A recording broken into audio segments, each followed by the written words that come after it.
Forget Anthony. Okay.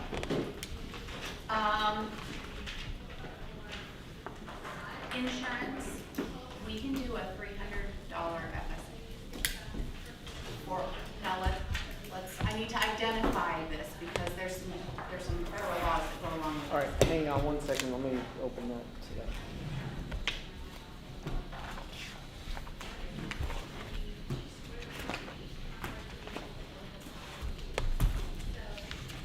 Okay.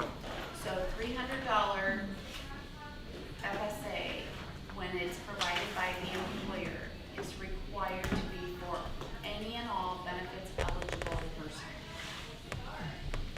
And it goes from January 1 to December 31st. So it would start on January 1. And it would also include anybody that came into the district after January 1 who was benefits eligible, all the way up through December 31st.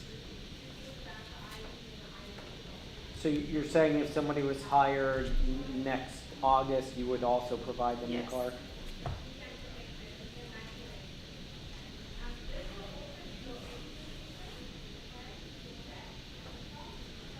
And once again, tell us what benefits eligible. Benefits eligible is someone who is working more than 25 hours a week. They do not have to be currently taking our benefits. The law says whether or not they're on our benefits, they would be provided this $300 FSA card. Okay. Question, Kyle? Just Dr. Green, Yes. just one question. The funding for that is not coming from the health fund, right? I don't believe that money is coming from the health fund. That money is coming from, Okay. yeah, Thank you. non-recurring. Thank you.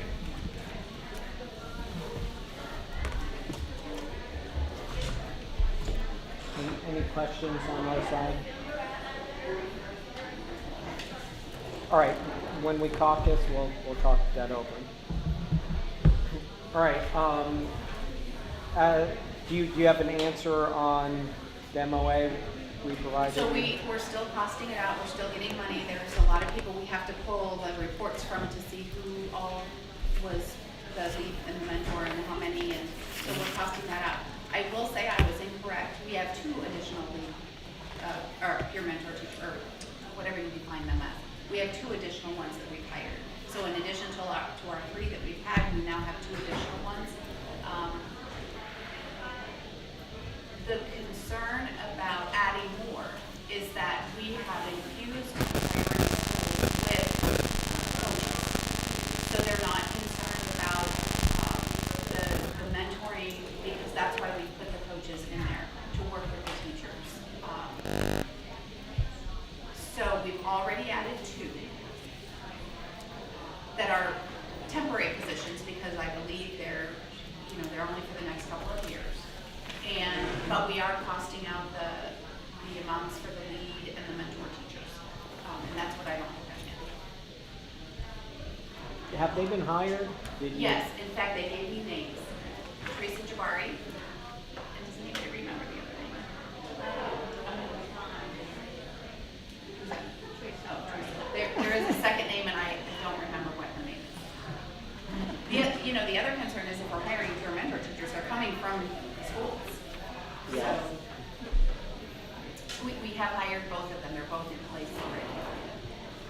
So my concern right now is I don't feel like I could give you an answer on your MOU without you giving me an answer on ours.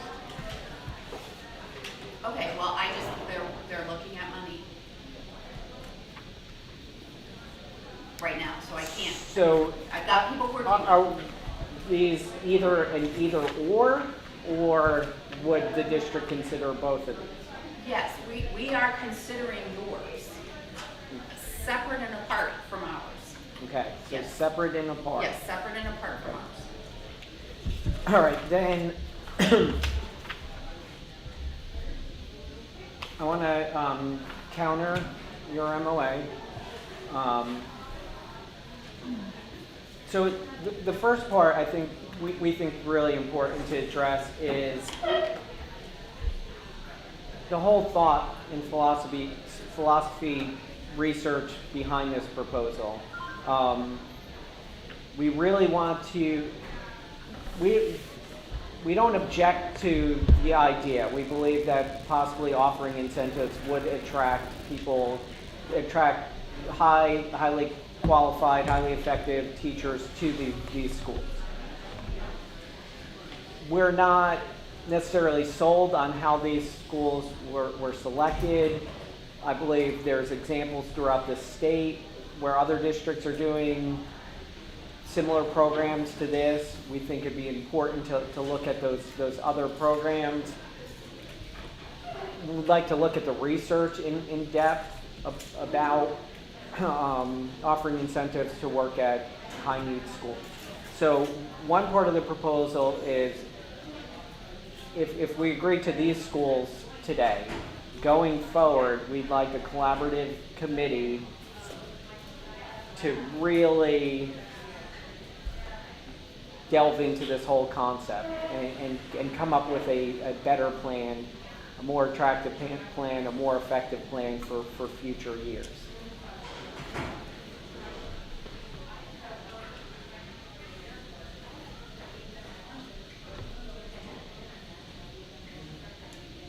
Right. Second piece we're countering with is increasing the amounts. We'd like to see the total tier 3 move from 2,700 to 3,000. The total tier 2 move from 1,700 to 2,000. And the Gardendale incentive move to 3,000. And final part of our counter is we're asking that this can be considered a supplement and FRS eligible. I don't think it meets the statute for supplement and FRS eligible because it's not in perpetuity. It doesn't go to all eligible teachers across the district. It's identified only for a certain employee group. And they qualify individually. So I don't believe it meets the statutory requirement for FRS eligibility, but I will check.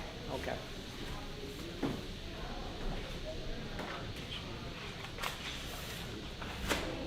Part of FRS eligibility, if I understand correctly, is you have to be guaranteed that you're going to get it as long as you work with the district, and that's not, this is a one-year situation based on these schools.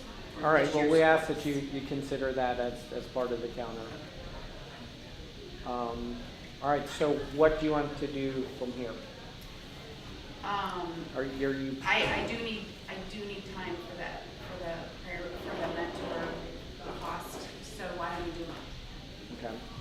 And so you're going to discuss the 300 FSA. mhm. We're going to discuss your counter 3,000, 2,000, and 3,000. And Collaborative committee going collaborative forward committee going forward. and FRS eligible. And FRS eligible, yeah, we're good. Okay. All right, And we're gonna do lunch.